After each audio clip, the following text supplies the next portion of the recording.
दोस्तों, मैं हूं श्याम भाटिया और आप सभी का स्वागत करता हूं ई एकेडमी 123 पर।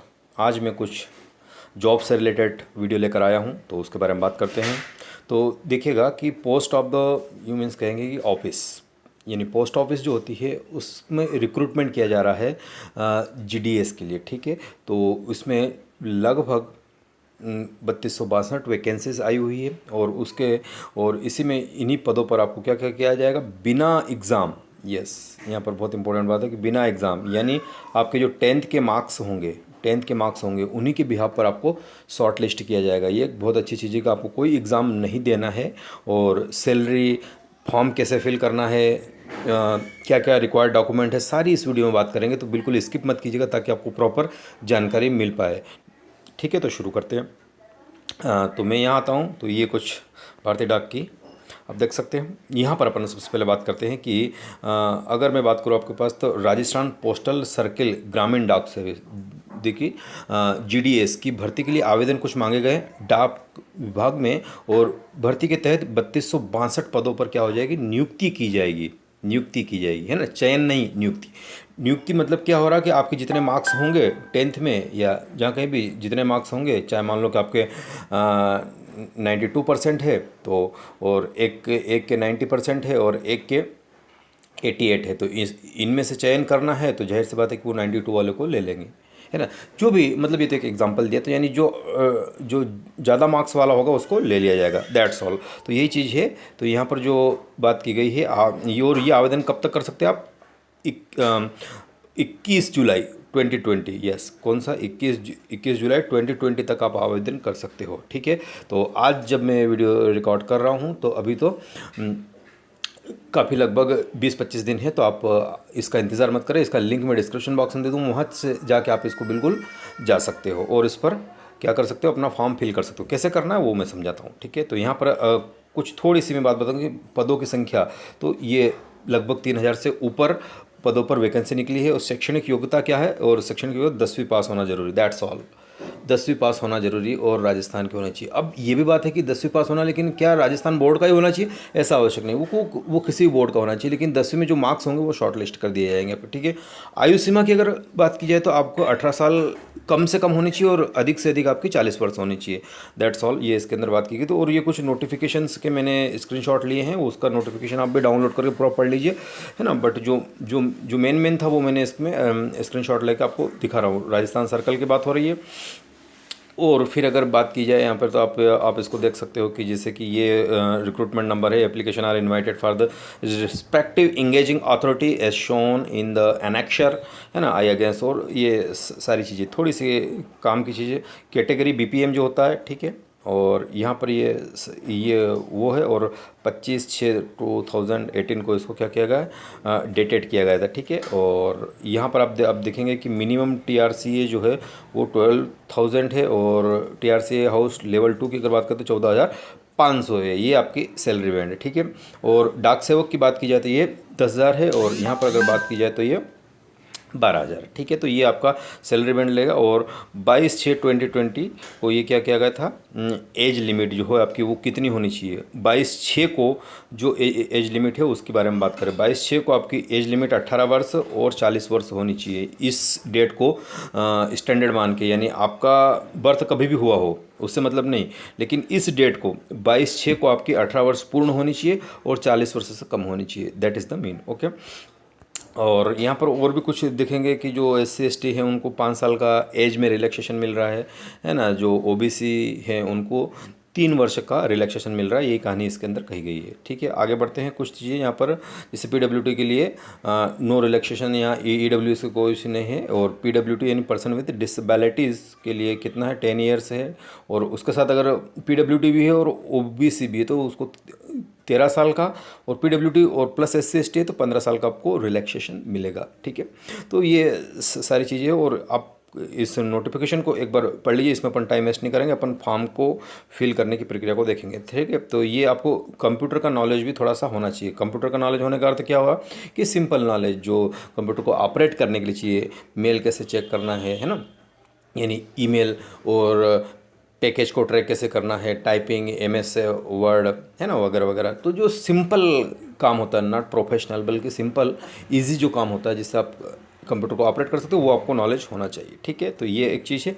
और यहाँ आप बेसिक कंप्यूटर का वही बात जो मैंने कही आपको, तो वो तो होना ही होना चाहिए आपको GDS के लिए, ठीक है। और रेसिडेंस की बात करें, लोकेशन BU ब्रांच ऑफिस के आसपास शुड भी, मतलब जैसे मान लो कि आपका किसी गांव में होना चाहिए तो उसके आसपास ही आपका रेसिडेंस होना चाहिए, ताकि आप इजीली वो सर्विस दे पाए, है ना। नहीं तो मान लो कि आप रह रहे हो बिहार में और आप ज्वाइन करना चाहते हैं वहाँ, या रह रहे हो दिल्ली में जॉब करना, तो वहाँ से वहाँ कब जाओगे, है ना। तो मतलब वो इजी प्रेफरेंस उनको मिलेगा जो आसपास, हालांकि वो ऐसा कोई रेस्ट्रिक्शन नहीं, लेकिन फिर भी वो प्रेफरेंस वहाँ का दिया जा रहा है, इन्होंने शुड बी यूज़ किया ना, ये शुड बी लोकेटेड, है ना। तो शुड बी का अर्थ मतलब वही चीज़। और यहाँ पर अगर अपन बात करें कि BPAP डाक सेवक के लिए सब ये कुछ जो दिव्यांग लोग हैं उनके लिए भी इन्होंने यहाँ पर कुछ बातें रख रखी, आप इजीली इसको पढ़ लीजिएगा। ये कुछ खास नहीं है, ठीक है। बस ये हुआ। अब अपन चलते हैं वेबसाइट पर कि how to fill that form. चलो चलते हैं। चलो दोस्तों, मैं यहाँ आ चुका हूँ। ये अपनी वेबसाइट है, इंडिया पोस्ट, है ना, इंडिया पोस्ट की वेबसाइट है, और GDS इंगेजमेंट, ठीक है। तो यहाँ पर आप देख पाते हैं कि अगर आपको इसका नोटिफिकेशन निकालना, तो यहाँ से डाउनलोड करके, मैं कलर थोड़ा सा इसका चेंज कर लेता हूँ, ठीक है। अगर आपको ये निकालना है तो आप क्या करेंगे, ये यहाँ से डाउनलोड कर सकते हैं, है ना, चाहो तो, मतलब कहने का अर्थ है। और अगर नहीं चाहिए तो कोई मतलब नहीं है, बट हाँ, अगर notification if you want to read properly, तो ये आपको यहाँ से डाउनलोड करना। और ये स्टेप 1, स्टेप 2 और स्टेप मतलब फाइनल। तो मैं थोड़ा सा अगर इसको जूम करूँ आपके सामने, तो देखिएगा आप, है ना, यहाँ पर जो आ रही है कौन सी, रजिस्ट्रेशन, फर्स्ट स्टेप। सेकंड क्या है, फ़ी पेमेंट, ठीक है, अगर आप उस कैटेगरी से नहीं। और फाइनली फिर आपको क्या करना है, अप्लाई ऑनलाइन। तो ये पहली स्टेप, दूसरी स्टेप और तीसरी स्टेप, तीनों को ओपन करने वाले हैं, ठीक है। तो पहले मैं रजिस्ट्रेशन को क्लिक करता हूँ, तो ये प्रोसेसिंग हो रहा है। और यस, यहाँ पर अपन आ चुके हैं दोस्तों। तो मैं थोड़ा सा और जूम कर देता हूँ। इसके अंदर आपको क्या लिखना है ना, कैंडिडेट नेम। तो यहाँ पर आपको अपना नाम लिखना है, जो भी नाम हो, वो मैं लिख के नहीं बताऊँ क्योंकि मुझे फॉर्म फिल नहीं करना। फॉर्म फिल आपको करना है, इंटर द एप्लीकेंट नेम, है ना। और यहाँ पर आपका नाम आएगा, फिर यहाँ के फादर का नाम आ जाएगा, फिर आपके पास मोबाइल नंबर आ जाएगा, डेट ऑफ बर्थ आ जाएगी, मेल फीमेल आपको यहाँ से चयन करना है। और फिर यहाँ से आगे सिलेक्ट कम्युनिटी, ठीक है। कम्युनिटी में आप क्या करने वाले हैं, कम्युनिटी में आपको कौन सी कम्युनिटी से है, कि मान लो कि, है ना, वट एवर SC ST जो भी है, तो वो आपको यहाँ से चयन करना है अपनी, जो जिसका आपके पास कास्ट सर्टिफिकेट है, ठीक है।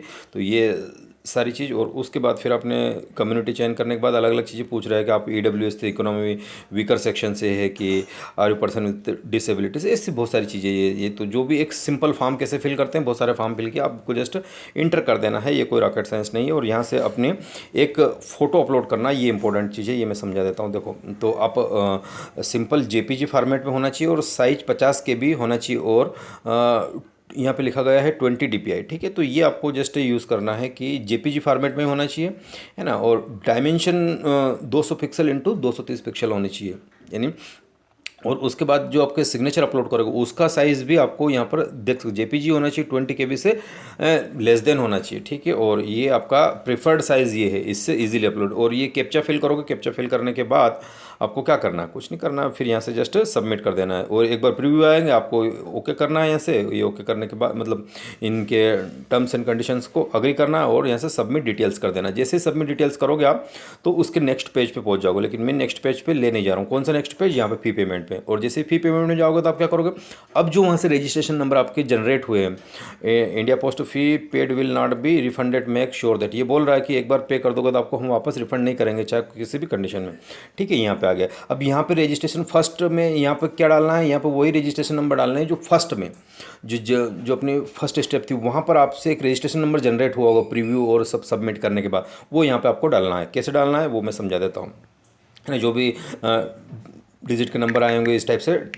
डाल दीजिएगा। मैं तो चलो ठीक है, मैंने डाल रहा हूँ क्योंकि मैं आपको समझा रहा हूँ। उसके बाद मोबाइल नंबर, है ना, कंपल्सन है मोबाइल नंबर का। तो यहाँ मोबाइल नंबर का ऑप्शन नहीं आ रहा है, आ जाएगा, कोई दिक्कत नहीं, ठीक है। ये आप देखेंगे तो मोबाइल नंबर, और फिर कम्युनिटी, और फिर जो भी होगा वो सब कुछ आने के बाद यहाँ पे ये सब कुछ रखने। नेट बैंकिंग का चार्ज 10 रुपये पर ट्रांजेक्शन लगेगा, और क्रेडिट कार्ड अगर यूज़ कर रहे हो तो उसको 1% ट्रांजेक्शन। ये सब कुछ करके आपको क्या करना है, मेक पेमेंट कर देना है। जैसे ही मेक पेमेंट करेंगे आप, ये अपने कार्ड से भी कर सकते हैं, ट्रांजेक्शन अप टू 2000, ठीक है। तो ये हो रहा है। तो ये सब कुछ फिल करने के बाद रजिस्ट्रेशन फिल करोगे, वो ऑटोमेटिकली जैसे रजिस्ट्रेशन आएगा वो यहाँ पे उसको फेच कर लेगा। और सब कुछ जो नेम वेम से सब कुछ शो कर देगा, अमाउंट इतना आपको पे करना, वो यहाँ से ट्रांजेक्शन करके पे कर दे सकते हो अपने ही कार्ड से। बहुत ईजी है, कोई इशू नहीं। और अगर कहीं बाहर से करवाना कैफ़े वगैरह से, तो वहाँ से भी हो जाएगा, वो कोई इशू नहीं डायरेक्ट। और ये खोने फिर यहाँ पर कुछ चीज़ें ये आप पढ़ लीजिएगा क्या क्या बोल रहा है कि साइट है मेंटेन है, इसका आपको कोई मतलब नहीं।